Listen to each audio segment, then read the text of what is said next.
નમસ્તે વિદ્યાર્થી મિત્રો, ઇઝી એજ્યુકેશન ફોર 3 યુટ્યુબ ચેનલમાં તમારું સ્વાગત છે. આજે આપણે ધોરણ 8 વિષય વિજ્ઞાન પ્રકરણ 3 કોલસો અને પેટ્રોલિયમની સ્વાધ્યાયન પોથી ભાગ 2 નું સંપૂર્ણ સોલ્યુશન જોઈશું, જે 2024-25 મુજબ આપવામાં આવેલું છે. ચાલો આપણે પ્રકરણ 3 કોલસો અને પેટ્રોલિયમ જોઈએ. જેમાં પ્રશ્ન 1, રોજિંદા જીવનમાં વપરાતા કુદરતી સંસાધનોની યાદી બનાવો. જેમાં જવાબ છે રોજિંદા જીવનમાં વપરાતા કુદરતી સંસાધનો તરીકે હવા, પાણી, સૂર્યપ્રકાશ, અશ્મિ બળતણ, જમીન, વનસ્પતિનો ઉપયોગ કરીએ છીએ. પ્રશ્ન 2, અશ્મિ બળતણના નિર્માણની પ્રક્રિયા કેવી રીતે થાય છે? જેનો જવાબ છે અશ્મિ બળતણ એટલે સજીવોના મૃતદેહો જમીનમાં દટાઈ ગયા હોય, તેના પર લાખો વર્ષો સુધી ભૂતાપીય ઉષ્મા અને દબાણ લાગે છે, ત્યારે તેમાંથી અશ્મિ બળતણ બને છે.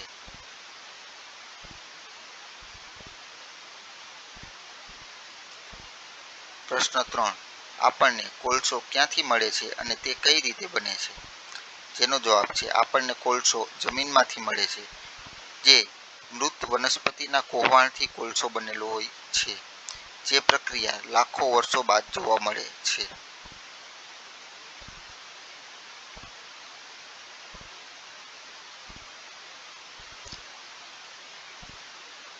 પ્રશ્ન 4, કાર્બોનાઇઝેશન એટલે શું?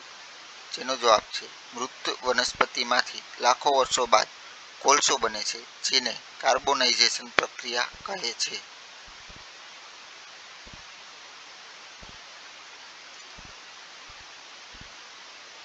પ્રશ્ન 5, કોલસા પર પ્રક્રિયા કરીને અન્ય કયા પદાર્થો મેળવવામાં આવે છે? જેનો જવાબ છે કોલસા પર પ્રક્રિયા કરીને કોક, કોલટાર અને કોલ ગેસ જેવા પદાર્થો મેળવવામાં આવે છે.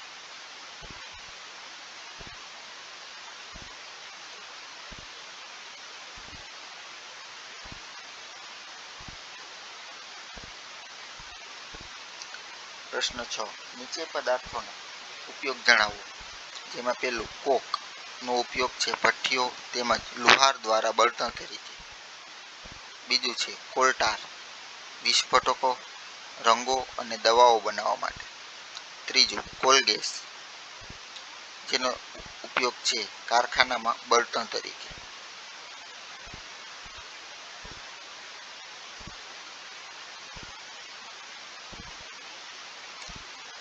પ્રશ્ન 7, પેટ્રોલિયમ કેવી રીતે બને છે? જેનો જવાબ છે સમુદ્રમાં રહેલા સજીવો દ્વારા પેટ્રોલિયમનું નિર્માણ થાય છે. આ સજીવો મૃત્યુ પામે છે, ત્યારબાદ તેના મૃતદેહો સમુદ્રના તળિયે એકઠા થાય છે. ત્યારબાદ તે રેતી અને માટીના સ્તરમાં ઢંકાઈ જાય છે, જેમાં લાખો વર્ષોની પ્રક્રિયા બાદ તેમાંથી પેટ્રોલ બને છે.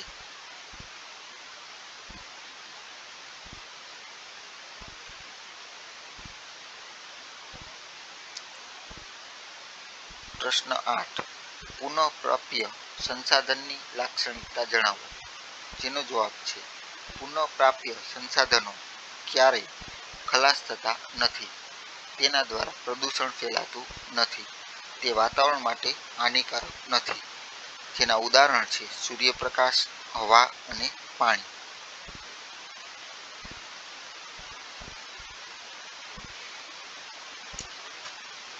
પ્રશ્ન 9, ભારતમાં પેટ્રોલિયમ ક્યાંથી મળે છે?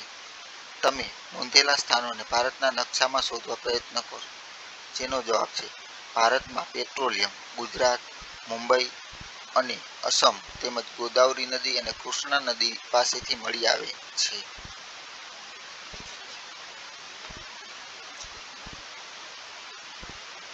પ્રશ્ન 10, પુનઃ અપ્રાપ્ય સંસાધનોની લાક્ષણિકતા જણાવો. જેનો જવાબ છે પુનઃ અપ્રાપ્ય સંસાધનો વાપરવાથી ખૂટી જાય છે, તેના ઉપયોગથી પ્રદૂષણ ફેલાય છે. જેના ઉદાહરણ છે કોલસો, પેટ્રોલ, કેરોસીન, ડીઝલ.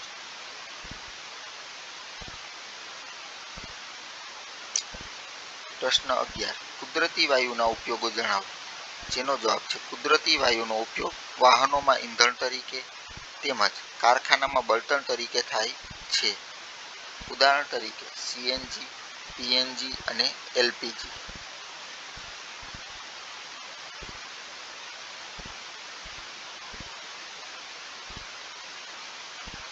પ્રશ્ન 12. કોલસો અને ખનિજ કોલસો બંને એક જ છે કે જુદા જુદા? કેવી રીતે?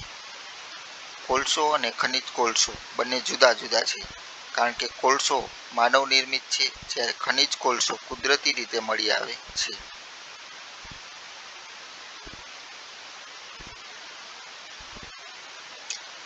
પ્રશ્ન 13. તમારા ઘરમાં પેટ્રોલિયમ પેદાશોના ઉપયોગથી ચાલતા સાધનોની યાદી તૈયાર કરો. જેનો જવાબ છે પેટ્રોલિયમ પેદાશથી ચાલતા સાધનો તરીકે સ્કૂટર, કાર, પ્રાઇમર્સ અને ફાનસ જેવા સાધનો ચાલે છે.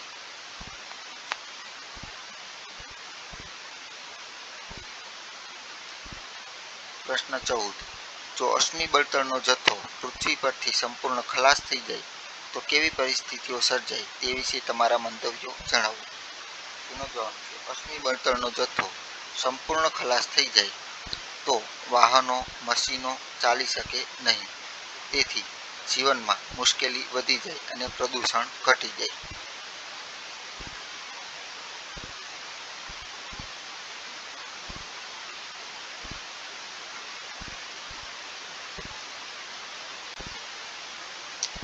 પ્રશ્ન 15. પેટ્રોલિયમ પેદાશોના વધુ પડતા ઉપયોગથી આપણને શું નુકસાન થાય છે? જેનો જવાબ છે પેટ્રોલિયમ પેદાશના વધુ પડતા ઉપયોગથી વાતાવરણમાં પ્રદૂષણ વધે છે, તેમજ પેટ્રોલિયમ પેદાશો પુનઃ અપ્રાપ્ય છે, જેથી તે વધુ વાપરવાથી જલ્દી ખતમ થઈ જાય છે.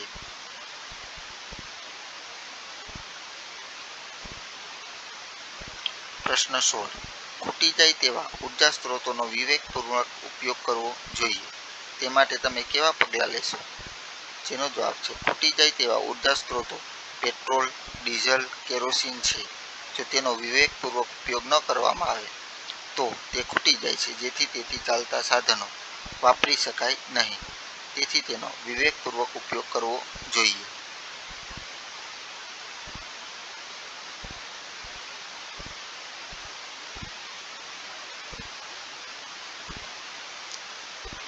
પ્રશ્ન 17.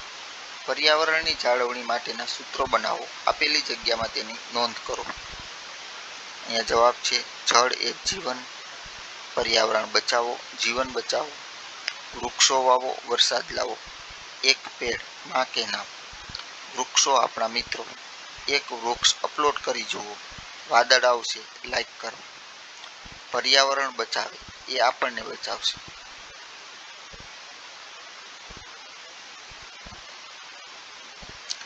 પ્રશ્ન 18.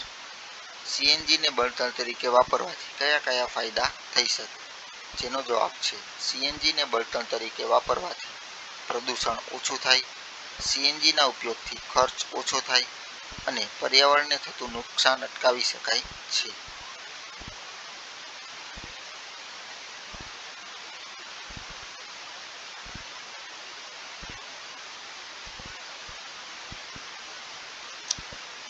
પ્રશ્ન 19. યોગ્ય જોડકા જોડો. જેમાં ઊંજણ તેલ છે જેની સામે ઈ, મલમ અને વેસલીન બનાવવા. બીજું છે બીટુમિન, તેની સામે સી, રોડ સમતલ કરવા. ત્રીજું પેટ્રોલ, તેની સામે બી, મોટરનું બળતણ. ચોથું પ્રવાહી સ્વરૂપે પેટ્રોલિયમ વાયુ, જેનો જવાબ છે ડી, ઘરગથ્થુ બળતણ તરીકે પ્રચલિત છે. પાંચમું કેરોસીન, જે જી, સ્ટવ અને જેટ પ્લેનનું બળતણ. છઠ્ઠું ડીઝલ, જેનો જવાબ છે એ, ભારે વાહનોમાં બળતણ તરીકે વપરાય છે.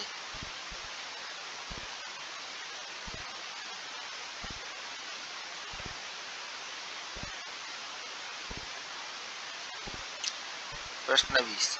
ચિયાન, કોક અને કોલસાનો લગભગ શુદ્ધ પ્રકાર છે. પંત કહે છે કોક સખત અને છિદ્રાળુ પદાર્થ છે. પૃથા કહે છે કોકનો ઉપયોગ સ્ટીલના ઉત્પાદન થાય છે.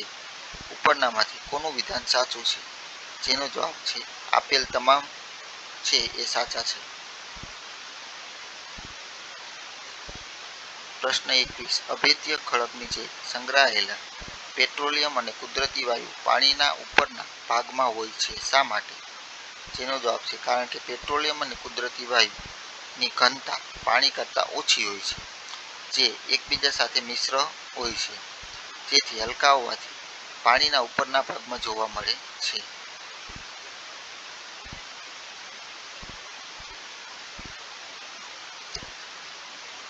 પ્રશ્ન 22. આપેલ વાહન ચલાવતી વખતે કઈ બાબતની કાળજી રાખવી જોઈએ? જેનો જવાબ છે આપેલ તમામ બાબતો.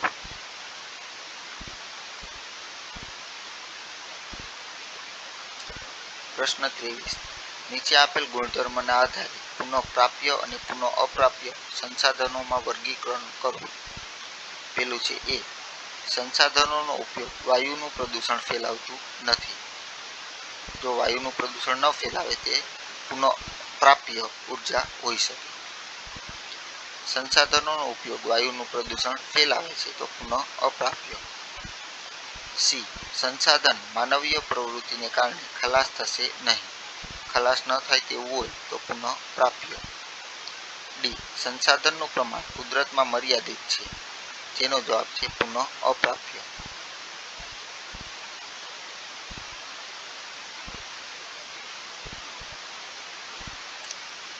પ્રશ્ન 24. અશ્મિ બળતણને પુનઃ અપ્રાપ્ય કુદરતી સંસાધનમાં ગણવામાં આવે છે. શા માટે? જેનો જવાબ છે કારણ કે પુનઃ અપ્રાપ્ય સંસાધનમાં અશ્મિ બળતણનો સમાવેશ થાય કારણ કે તેનો જથ્થો મર્યાદિત છે. તેને બનતા લાખો વર્ષ લાગે છે.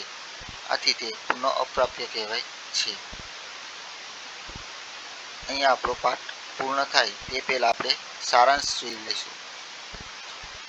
કુદરતી સંસાધનો, તેમાં બે સંસાધનો: પુનઃ પ્રાપ્ય કુદરતી સંસાધનો અને પુનઃ અપ્રાપ્ય કુદરતી સંસાધનો. પુનઃ પ્રાપ્ય હવા અને સૂર્યપ્રકાશ. પુનઃ અપ્રાપ્ય કોલસો, પેટ્રોલિયમ, કુદરતી વાયુ. કોલસામાંથી 3 તેની પેદાશ મળે છે: કોક, કોલટાર અને કોલગેસ. અહીંયા આપણો સારાંશ પૂર્ણ થાય છે. વિદ્યાર્થી મિત્રો, અમારી YouTube channel easy education four 3 પર તમને ગણિત વિજ્ઞાનને લગતા વિડીયો, સ્વાધ્યાય પોથીને લગતા વિડીયો જોવા મળશે. તો અમારી YouTube channel easy education four 3 like, share અને સબસ્ક્રાઈબ કરજો. આભાર. Thank you.